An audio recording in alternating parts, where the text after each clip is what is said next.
Hello. Welcome to this new video. This time I want to continue on a previous topic that I covered before, and that is DMARC policy protection.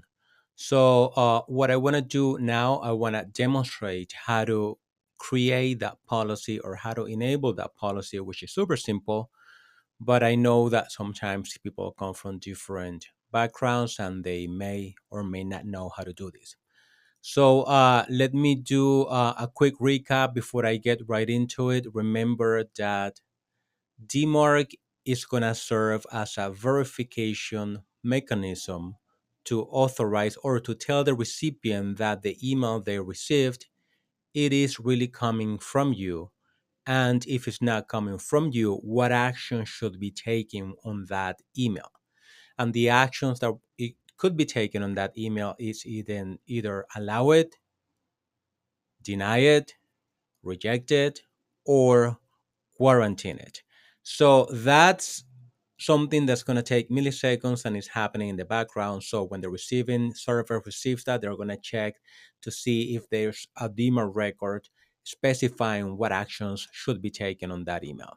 So as you could see right here, I have one of my many test domains, precisetech.com, and I'm using this website, nslookup.io, to check the DNS zone. As you could see on this output, I do not have some records for the DNS zone access except an SPF record for Microsoft because I'm using Office 365, which is totally fine.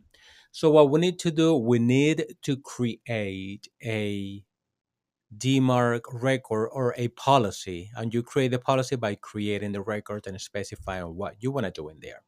So in my case, I am using GoDaddy as my hosting provider for this site. Whatever hosting provider you're using, you have to go in there, log in. Obviously, you need to be the owner of that or have administrator privileges to it so that you can create the DNS record. So I'm going to click on add new record. I'm going to come here and I have to specify what type of record I want to create.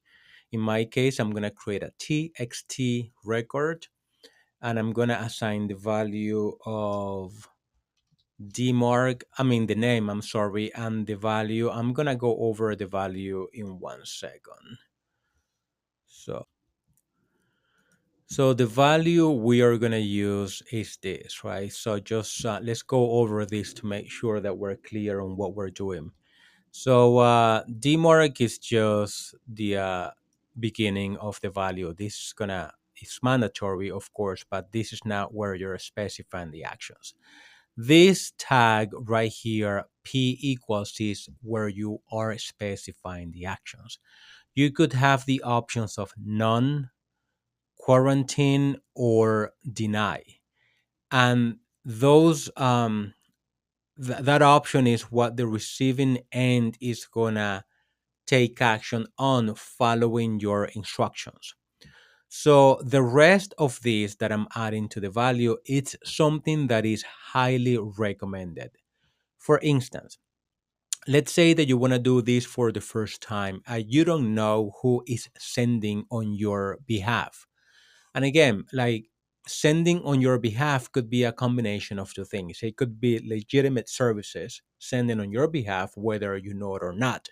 If you're part of a large organization, you know that at one point things could get out of hand. You have like that so-called shadow IT, right? Things that we don't know that are happening in the organization. So this value is usually none. P equals none. So what happens when the value is P equals none? No action is going to be taken on those emails. Now, P equals none is good when you pair that with alerting and monitoring. And when you add this RUA equals and the mail to and an email address, what you're doing is specifying or telling the system to send you a report, RUA equals mail to, and you have to specify a valid, of course, email address of where you want to get those reports. So what's going to happen is that you're going to get a daily report of the DMARC activity that is taking place in your organization.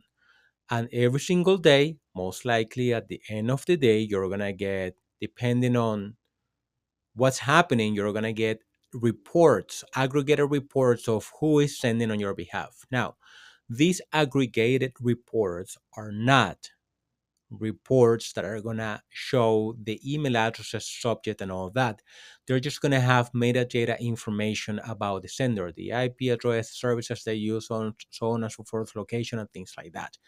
But at least you can collect that information to start collecting the proof, the evidence that you need to properly implement the DMARC record. So, are you following me? If not, please leave it in the comment sections and I'll try my best to explain it again, right?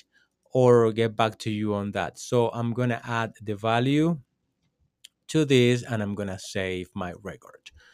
Now the record name DMARC conflicts with another record. Oh, okay. I know why. That's because I believe that I created this before. Let me see if I have it in the zone. And I was right. So the record is right here. I was trying to create that record one more time, as you can see. So I have my TXT right here. Now, something that you have to keep in mind when you're dealing with DNS is that it may take some time for a DNS to properly replicate across the globe. So I remember back in the days we used to say that it used to take up to 48 hours. Sometimes it takes about 5 minutes, but it may take 5 minutes depending on the service that you're using. So don't always count on that given enough time when you're doing things like that. So if I verify my TXT record for the DMARC policy, I'm gonna see it right here, and I'm gonna see the record. So once I have this in place, you have to remember that now you have a higher level of security where unauthorized servers, even if they're able to send on your behalf, those emails should go to quarantine. Now, I would suggest that you moved at one point from quarantine to denied, so nobody can be sending on your behalf. But you have to weigh in those options and the risk, and you have to do it for your own company. Now, if you're a small shop and you know exactly what you're doing and how many people you should be sending on on your behalf, do it in no time. There's no reason to wait on this. So this is gonna increase the level of security that you have in your configuration. Remember, quarantine, they're still sending, but it's supposed to go to junk or some type of not the inbox folder. And that's good enough, but you're not blocking. To block, you're gonna be using deny.